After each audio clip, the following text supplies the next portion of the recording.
palavra então para o Luiz.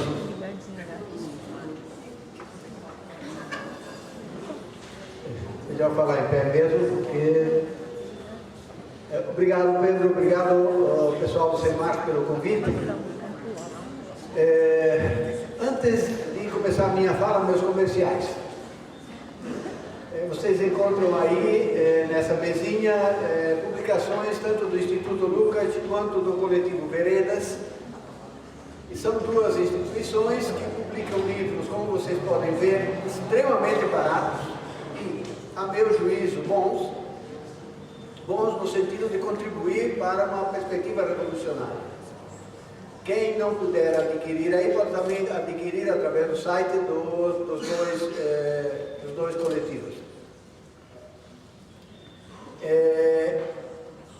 Algumas coisas que eu vou falar, pela brevidade do tempo, não vou poder explicitar mais, então, mas pelo menos para quem tiver interesse, tem 2 artigos meus no meu site, que é ivotonet.xpg.com.br, 2 textos que de alguma maneira têm a ver com o que eu vou falar aqui. Os textos se chamam O Grande Ausente, que é o problema da ausência da classe operária, do proletariado, da classe trabalhadora. Não é ausência física, é ausência da classe como classe dirigente do processo revolucionário, tanto teórico como prático. Ou seja, por que é que nós chegamos a esta situação, que a Virginia estava falando muito bem, por que é que nós chegamos a uma situação que o mundo virou de ponta cabeça, em cima da nossa cabeça, e nós não conseguimos nem sequer resistir à avalanche que o capital está fazendo sobre a gente. Isso tem que fazer parte da nossa reflexão. Se nós não respondermos a isso, nós não podemos avançar para combater o capital. O segundo texto tem a ver com essa questão e com a questão da educação, que é o prolongamento dele, o grande ausente e os problemas atuais da educação. Bom, dito isso, antes de entrar propriamente no assunto, eu gostaria de deixar claro um termo que vai ser muito usado e que tem a ver com o texto, com a minha fala, que é o problema da revolução. O conceito da revolução foi usado e abusado e virou tem tantos sentidos e tantas deformações que é bom a gente colocar claro o que está entendendo por revolução. Eu me baseio, salvo engano, nos textos do Marx, especialmente 2 textos, Glosas Críticas e A Guerra Civil na França. A meu juízo, lá Marx diz claramente, e na Guerra Civil na França é explicitamente, a classe operária não pode tomar o Estado e colocá-lo ao serviço dos seus interesses. A classe operária tem que destruir o Estado. Não dá para tomar o Estado. Não dá para tomar o Estado. Salvo se Marx estiver errado. Eu particularmente acho que não. É preciso destruir o Estado burguês e tomar o poder político. Mas é uma longa discussão que eu não posso fazer aqui.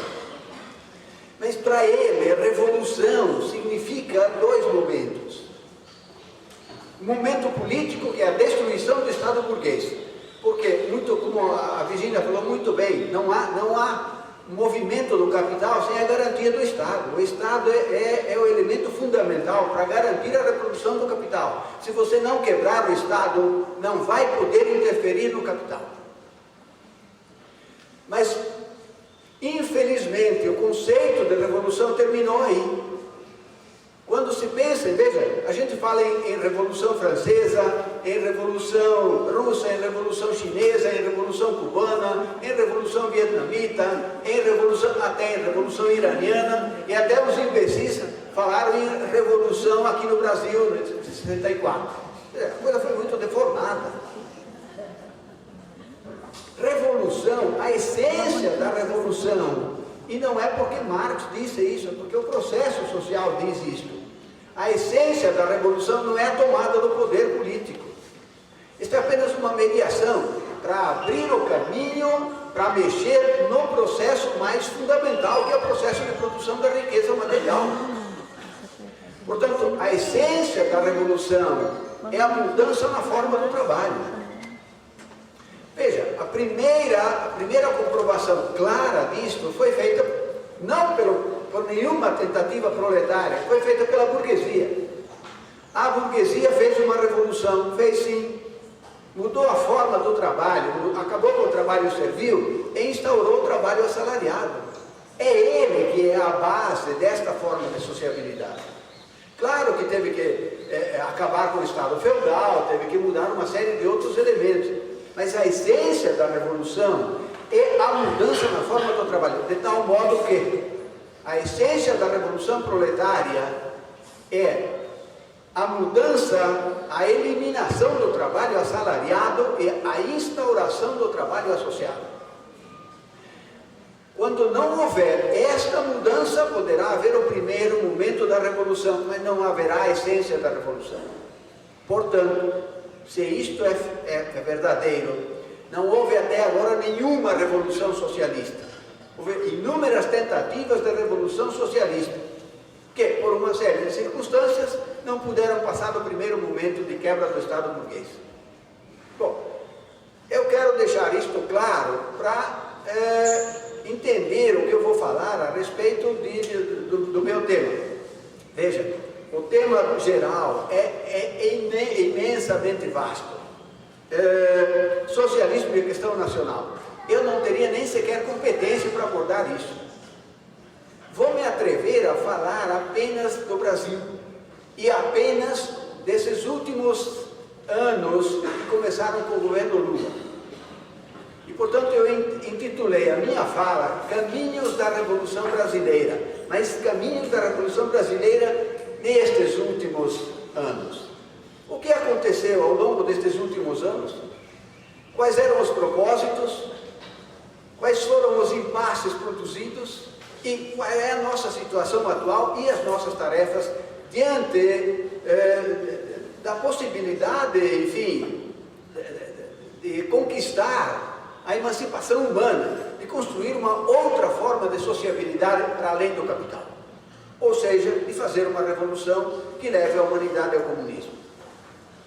Muito bem, eu vou ler aqui um trechinho, depois eu vou dizer o nome do autor, vou ler um trechinho que me parece, de um artigo, que me parece que delineia bem o que aconteceu nesses últimos anos, com inúmeras diferenças internas nos grupos que compunham o governo, mas que parece que delimita bem. Veja, diz o artigo lá pelas tantas o seguinte, pedaço. O dilema que se apresenta para as forças socialistas no mundo hoje é precisamente este. Se a necessidade histórica do socialismo se afirma e se intensifica cada vez mais, como evidenciado na profundidade e abrangência inauditas da atual crise, a correlação de forças gerada no mundo pelo colapso do mundo socialista torna essa perspectiva irrealizável em curto ou mesmo em médio prazo. Por isso, impõe-se uma política de acumulação de forças baseada na viabilização de projetos nacionais de desenvolvimento que tenham um conteúdo objetivamente anti-imperialista. Retomando aqui a reflexão de Lenin, que colocava a luta pela emancipação nacional contra o imperialismo como uma das vertentes fundamentais da agenda transformadora do mundo. Com o colapso do mundo socialista, ela se torna a principal vertente de luta na correlação de forças existentes no mundo hoje. A meu ver, se não estou enganado, define muito bem o que aconteceu ao longo dos governos petistas, nestes últimos anos. E hoje é exatamente um momento muito oportuno para a gente discutir o que aconteceu. Diante da derrota, que houve dessas tentativas que pretendiam determinadas coisas, é o momento de a gente voltar a refletir sobre os caminhos de superação do capitalismo, se é pela via nacional ou se é pela via internacional, ou se conjugam as duas coisas, como é que a coisa anda. Bem, Qual é o caminho proposto pelo petismo durante esses anos? Dois objetivos. Vocês sabem que tomando a ideia de esquerda num sentido muito, mas muito amplo mesmo, fechando praticamente os dois olhos. Dentro do conglomerado do governo, que era obviamente o PT, PCdoB, mais PMDB e uma corja de outros partidos, tomando o PT e o PCdoB como de esquerda, mas com todas as aspas possíveis e imagináveis, quais eram os dois objetivos colocados? Primeiro, levar o país a se tornar um país desenvolvido, econômica, política e socialmente, era tomar um caminho que levasse o Brasil a ser um país desenvolvido, assim como são os países chamados mais desenvolvidos hoje. Mas dentro, digamos, vá lá, esta seria a ala mais à direita dentro dessa esquerda. Há uma ala, aliás, esse artigo aqui é de um teórico ligado ao PCdoB, Luiz Fernandes. Não sei se ele é do PCdoB ou é ligado ao PCdoB, mas ele tem influência com o PCdoB.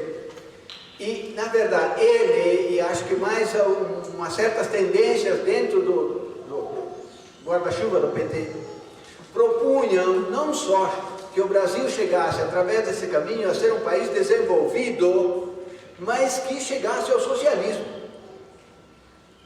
Claro, vocês viram dentro dessa correlação de forças atual, é preciso então ir acumular forças agora, não dá para a gente lutar diretamente pelo socialismo, tem que passar por um desenvolvimento nacional para então chegar sem interrupção, sem uma revolução. Por isso que eu quis deixar bem claro o que eu entendo por revolução. Sem uma quebra, mas percorrendo um caminho democrático.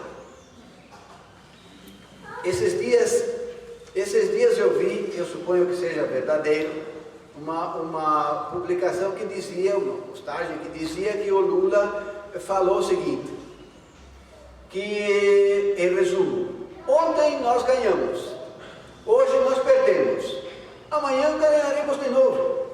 E esta é a beleza da democracia. Porque é um jogo democrático, um dia você ganha, outro dia você perde e o mundo vai seguindo assim e melhorando sempre deste modo.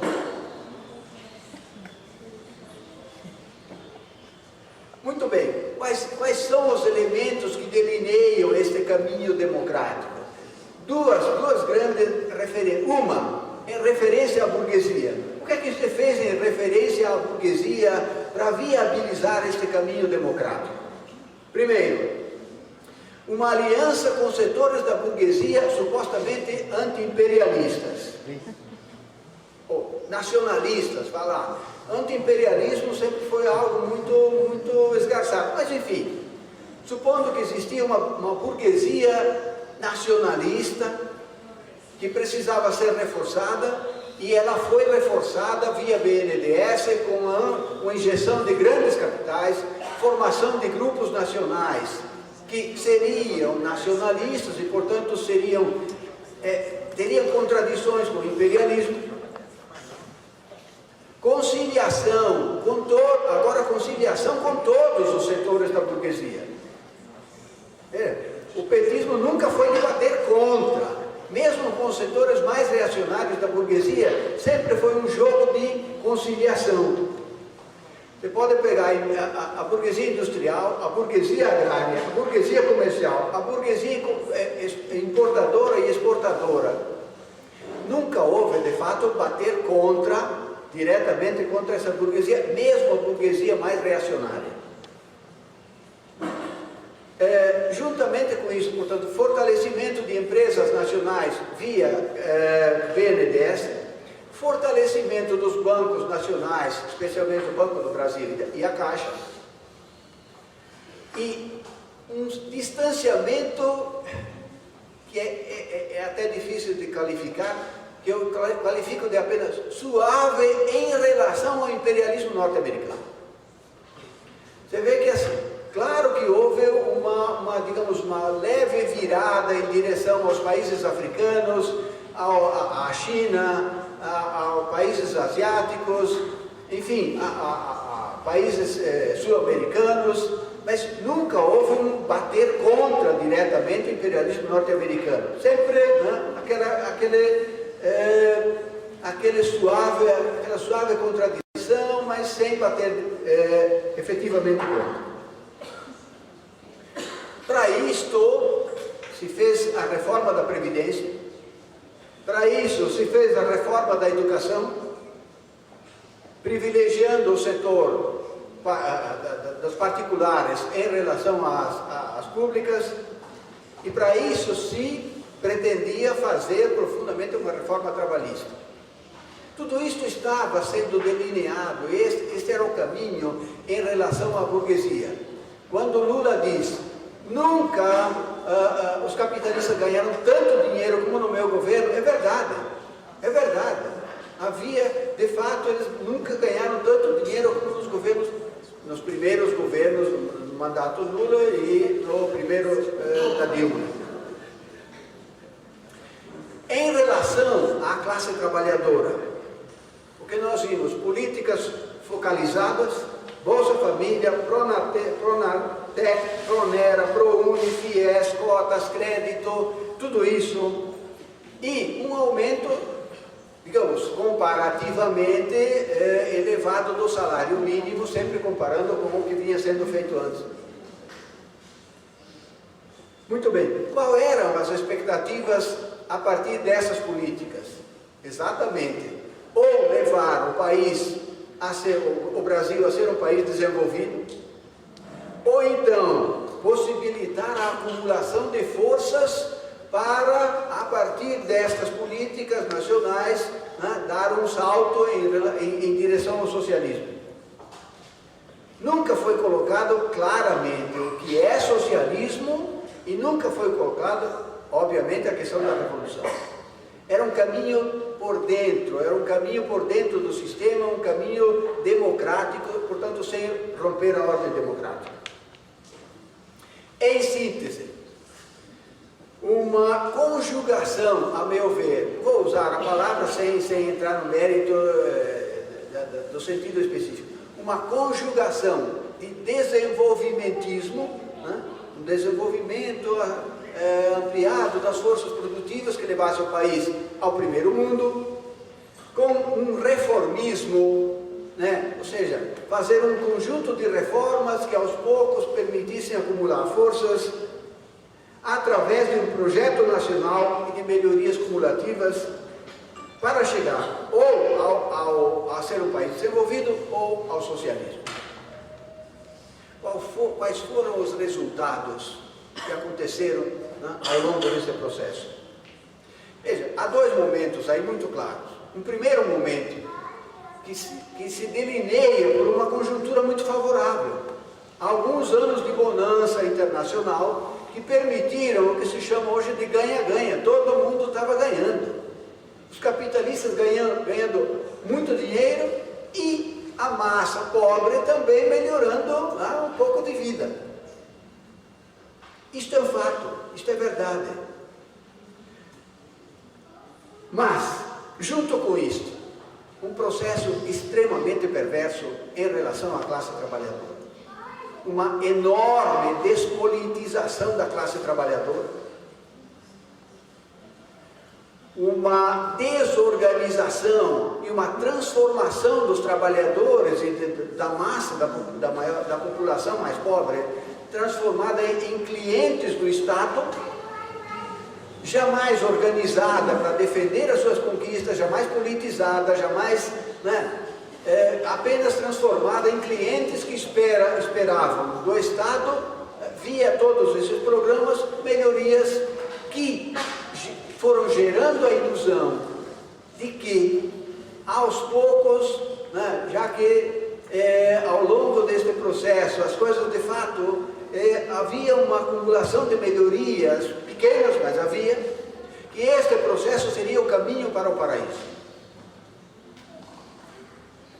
Isto resultou numa enorme ilusão, que obviamente excluía a luta de classes e excluía a necessidade de uma organização da classe trabalhadora autônoma, independente do Estado, contra o Estado e contra o capital, para chegar a poder enfrentar este momento que nós estamos vivendo hoje. Ao longo deste processo, o PT e os que se diziam da esquerda no governo foi se transformando num partido claramente burguês, tanto no seu conteúdo, quanto nas suas formas de atuação, e obviamente, como todo partido burguês, tem que fazer concessões. E nessas concessões entra o problema da corrupção. E isto foi tido como um mal necessário. Foi incorporado como se fosse um mal necessário e, obviamente, resultou em problemas sérios quando veio à tona.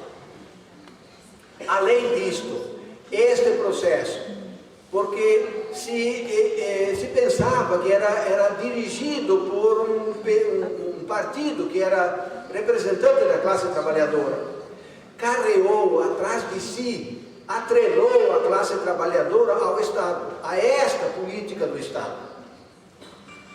Via as grandes centrais sindicais, via a maioria dos sindicatos controlando a classe trabalhadora para não bater contra as políticas desenvolvidas pelo governo.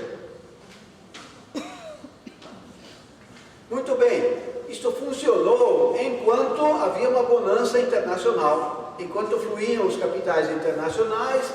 Quando a crise começou a se intensificar, a coisa desandou. Aí começa a intensificação da crise internacional, a briga que hoje está em nível absolutamente estratosférico, ameaçando inclusive a existência da humanidade. E, obviamente, esta briga internacional entre os grandes conglomerados, entre os grandes grupos internacionais, imperialismo norte-americano, mais o imperialismo europeu, e de outro lado China, Rússia, Irã, enfim, a briga de cachorro grande aí não podia não repercutir na América Latina. Obviamente os Estados Unidos não iriam querer deixar que a América Latina virasse mais à esquerda e voltaram com tudo para retomar plenamente o poder sobre a América Latina. Isto também, obviamente, essa intensificação da crise internacional rebateu na crise nacionalmente e acirrou também as contradições internas entre os diversos grupos da burguesia. Eu já dizia em outro momento que o foco da questão não tinha nada a ver com a corrupção, não tinha nada a ver com lei, com moral, nada disso. Isto era cobertura. O problema fundamental é que a burguesia estava vendo seus lucros diminuírem. E como o governo não tomava aquelas medidas que deveriam ser tomadas para garantir os lucros da burguesia, era preciso tirar esse pessoal do poder.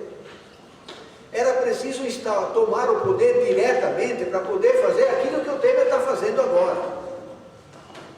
Que a Dilma não conseguia fazer por causa do desgaste, por causa da falta de apoio, enfim, e por causa de uma certa dependência com a classe trabalhadora. Isto precisava ser feito para garantir os interesses da burguesia brasileira. Obviamente, surgiram neste momento os famosos escândalos de corrupção. Claro que isto está sendo manipulado por quem tem o poder econômico, político, social, ideológico, óbvio. Eu fico, às vezes, embaraçado quando ouço muita gente de esquerda ficar batendo apenas no capital, ficar batendo na burguesia. Tudo bem, eu acho que é justo, é necessário, mas é insuficiente. A burguesia faz o que é da natureza dela. E se você deixar, se a classe trabalhadora estiver desorganizada, estiver teoricamente desnorteada, é claro que a burguesia vai avançar. A burguesia só não acaba com os trabalhadores, porque são eles que produzem a riqueza dela. Mas ela é capaz de sugar o sangue dos trabalhadores até quase a última gota. Não adianta a gente ficar xingando a burguesia. É preciso, nessas alturas, a gente perguntar por que é que a classe trabalhadora chegou a este nível de não conseguir resistir a esta avalanche do capital sobre os interesses dela, da classe trabalhadora. É claro que neste movimento, desde o primeiro governo Lula até a derrocada dele, também houve inúmeras transformações, também no campo e na cidade, e houve aumento das demandas populares. De algum modo, isso apareceu nas manifestações de 2013, que obviamente não só não podiam ser atendidas, como foram amplamente desatendidas. Todo mundo lembra da eleição da Dilma, né, que prometeu uma coisa e fez exatamente o contrário. Portanto, não tinha como atender a demanda, a não ser batendo diretamente contra o capital. Mas onde estava a organização popular, onde estava a organização da classe trabalhadora, a consciência teórica e a organização para enfrentar esta avalanche do capital? Não existia. Bom, o final disto é a derrubada do governo petista e a burguesia toma diretamente o poder para fazer tudo isto que ela está fazendo agora. Veja, há junto com isto um outro problema extremamente complicador. Este vem de muito mais longe. E, de alguma maneira, eu sumariei neste artigo chamado O Grande Ausente. O que é que predomina hoje na esquerda? Aí a esquerda, né, no sentido mais amplo, mas menos amplo do que antes. Predomina a via reformista. Né? Não muito amplo. Predomina a via reformista. O que é a via reformista? É a ideia de que é possível a classe trabalhadora tomar o Estado e, através do Estado, executar determinadas políticas, determinadas intervenções econômicas, políticas, sociais, que aos poucos, cumulativamente, vão melhorando a vida dos trabalhadores e vão acumulando força no sentido tanto de levar o Brasil a ser um país desenvolvido ou desembocar no socialismo. Tudo isso implicou desde o fracasso da Revolução Soviética, já começou esta passagem, que eu sumaria dizendo, se passou por um processo extremamente complexo e complicado, da centralidade do trabalho à centralidade da política. Por centralidade do trabalho, eu entendo a centralidade ontológica do trabalho como categoria fundante do ser social. E a partir disto, o trabalho, nesse sentido ontológico, como fundante de qualquer forma de sociabilidade. E, portanto, do trabalho como fundante, do trabalho assalariado, como fundante dessa forma de sociabilidade capitalista. E, portanto, do trabalho associado como fundante do modo de produção comunista. Veja, tudo isto se amarra, e tudo isto foi sendo perdido. Todas essas formulações de caráter ontológico foram sendo perdidas e foi se pendendo para o lado da política. A dimensão política virou a dimensão fundamental. E ela tem como miolo jogar toda a luta por dentro do sistema. Veja, ao longo deste processo, se a classe trabalhadora, obviamente, através de um processo teórico e também prático, de transformações práticas, de lutas práticas, a classe trabalhadora foi se educando e sendo educada com grande responsabilidade dos partidos de esquerda, dos partidos comunistas, dos partidos socialistas, do sindicalismo, foi sendo educada para lutar com o Estado e com o capital, e não contra o Estado e contra o capital. Mas o caminho da classe trabalhadora é ir gerando consciência política e lutas práticas que sejam contra o capital e contra o Estado. Mesmo as lutas que foram sendo desenvolvidas, digamos, em termos econômicos, nunca foram lutas contra o capital. E muito menos as lutas políticas são lutas contra o Estado. O foco sempre foi colocado em participar da luta geral, mas sempre lutar com o capital no sentido de conseguir melhorias. Isto não é mal, isto não é desqualificável, mas é insuficiente. Esta luta com o capital, ele sempre vai vencer. Ele pode até dar com uma mão e tirar com a outra, mas ele sempre vai vencer. E a luta por dentro do Estado também vai ser sempre a mesma coisa. Se gerou ao longo deste processo a ilusão de que é possível tomar o Estado e através do Estado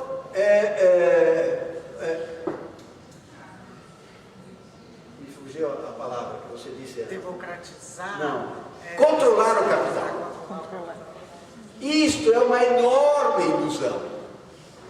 É uma extremamente perversa ilusão que se gerou no sentido de que o poder estaria no Estado e que o Estado poderia obrigar o capital, os capitalistas, a não serem capitalistas ou a serem capitalistas bonzinhos.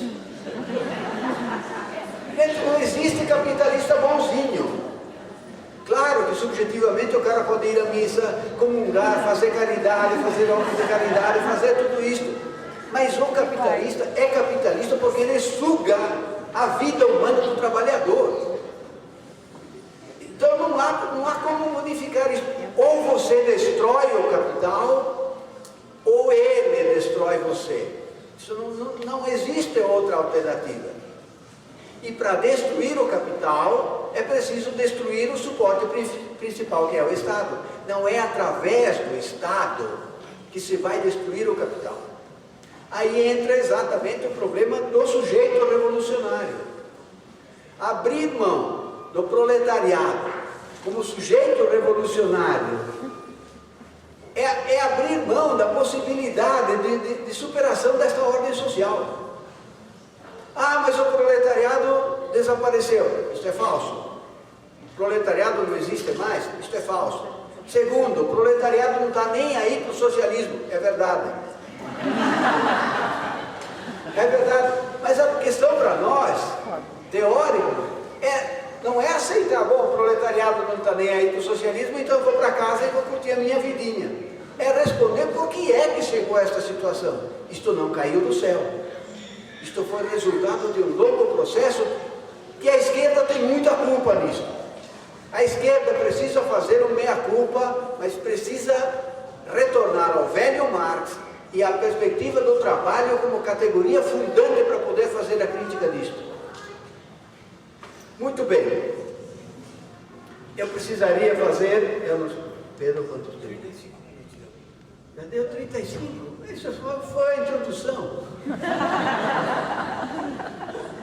Veja, eu precisaria fazer aqui um pouco a história do reformismo, como isto começou em vida do Marx ainda, na segunda metade do século XIX, através da social-democracia alemã, e depois teve um processo complexo que desarmou hoje, o que se diz que é a última fronteira do socialismo, que é socialismo com liberdade. Socialismo com liberdade é uma proposta de tomar o Estado para, através do Estado, chegar ao socialismo. Isto em planeta nenhum é possível. Veja, por dois motivos muito claros. Pelo motivo ontológico, há uma dependência ontológica do Estado em relação ao capital. Quem manda é o capital. democracia, ou você acaba com ela, acabando com o Estado e acabando com o capital, ou não tem saída, não é pela via do Estado, é pela via do sujeito fundamental da revolução, que é o proletariado.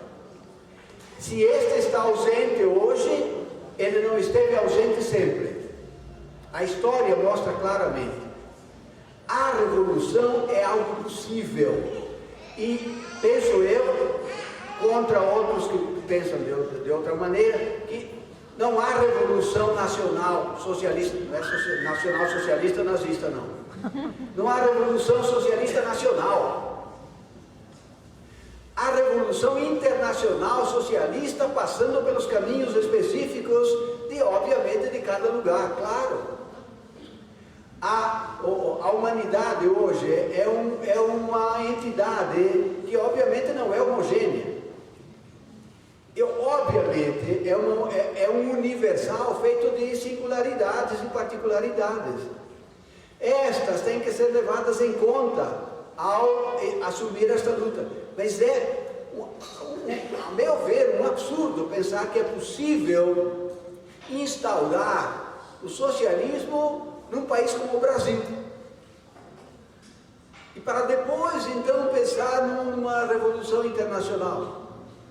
A revolução poderá detonar-se em qualquer momento, em qualquer país, que tenha, obviamente, a possibilidade de arrastar o mundo inteiro, mas uma revolução proletária, já dizia o velho Marx, é uma revolução universal ou não vingará. Está lá na ideologia alemã. Eu dizia, não sei para quem hoje, nós não estamos dizendo nada de novo. Lamentavelmente, chegamos a uma situação em que a gente tem que redizer o que o velho Marx disse. E não é para dizer, não, ele disse então, pela minha devoção à autoridade de Marx, não é verdade porque ele disse. É verdade porque o processo social mostra isso. Então nós chegamos hoje a uma situação cujas alternativas, ao meu ver, são duas. Uma no sentido teórico e outra no sentido mais prático. No sentido teórico, é preciso resgatar a teoria revolucionária marxiana. E este resgate, penso eu, obviamente, eu sei que isto é polêmico, passa pelo resgate da categoria do trabalho, no sentido ontológico, e no sentido político, como a centralidade política do proletariado. O proletariado é a classe dirigente da revolução. Se hoje ele não está nem ligando para o socialismo, ele vai ter que voltar se fizer uma revolução. A outra tarefa é infinitamente mais complicada e eu não tenho a menor ideia de como resolver. Que é exatamente essa: trazer de volta o proletariado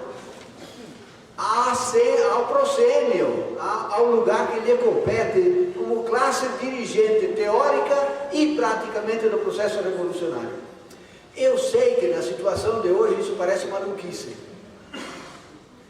E já ouvi dizer, mas vocês estão pensando ainda no século XIX, né? naquela forma clássica da revolução. Bom, eu acho que tem que se atualizar, porque é preciso saber quem é o proletariado hoje. Ele não é o mesmo do século XIX, certamente, mas é ele hoje com a forma que ele tenha, que é a classe autenticamente revolucionária. E é ele que tem que dirigir o processo revolucionário de cada país. Veja, se há uma comprovação, a meu ver, mais ainda para isto, peguem o que aconteceu na Venezuela, para terminar. O Chávez, que eu tenho uma enorme admiração por ele, por toda a luta que ele desenvolveu, sem nenhuma desqualificação.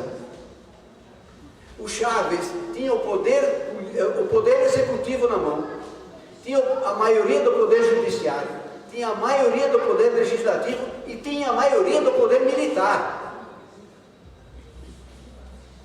E, infelizmente, ele morreu. Mas mesmo que ele estivesse vivo, ele só teria duas alternativas. E como sempre foi assim em todos os processos, ou você avança para destruir o capital, ou o capital vai destruir você. Essa lógica é implacável. Não dá para ir devagarinho, tentando controlar o capital através do Estado. Ou você destrói o Estado, e aí avança no sentido de fazer as transformações fundamentais na área econômica, fazer, e sinteticamente, fazendo recuar o valor de troca e avançar o valor de uso. Se você não fizer isto, o Marx já disse, na ideologia alemã, toda merda anterior vai ser reposta. Desculpe a palavra, mas é isto que ele usa. E foi batata em todas as tentativas revolucionárias, independente da dedicação, do esforço, do empenho, de milhares de pessoas que deram a vida. Ao não conseguir realizar essas tarefas, a merda toda anterior se reposta. Então, as nossas tarefas são imensas diante deste panorama que nós estamos vivendo hoje. O que me preocupa é que a maioria dos teóricos de esquerda só fica batendo no capital. E não vejo a autocrítica da esquerda reexaminando todo o processo histórico desde a Revolução Russa para dizer o que é que foi feito pela esquerda para contribuir para que o proletariado saísse de cena, desocupasse o seu lugar como classe revolucionária e agora estivesse desorganizado, desnorteado teoricamente e atrelado ao projeto burguês. Eu deixo aqui mais interrogações do que respostas, tentando, na minha possibilidade, contribuir para responder essas questões. Mas são questões muito importantes, porque o que nós vivenciamos hoje são, no máximo, tentativas de resistência. Nós vemos agora essa meninada aí fazendo essa resistência. No ano passado, acho que foi no ano passado, que aqui no Paraná teve uma enorme greve dos professores e até de parte do funcionalismo. Claro que houve melhoria, algumas melhorias, mas foram derrotas. A gente não tem que ter medo de dizer isso não. O que nós temos que perguntar é por que somos derrotados. E por que saímos de uma trincheira para recuar para outra. A história não é determinística. Não é necessário que seja sempre assim. É possível reverter o processo histórico, mas certamente vai exigir muito de nós. Muito obrigado.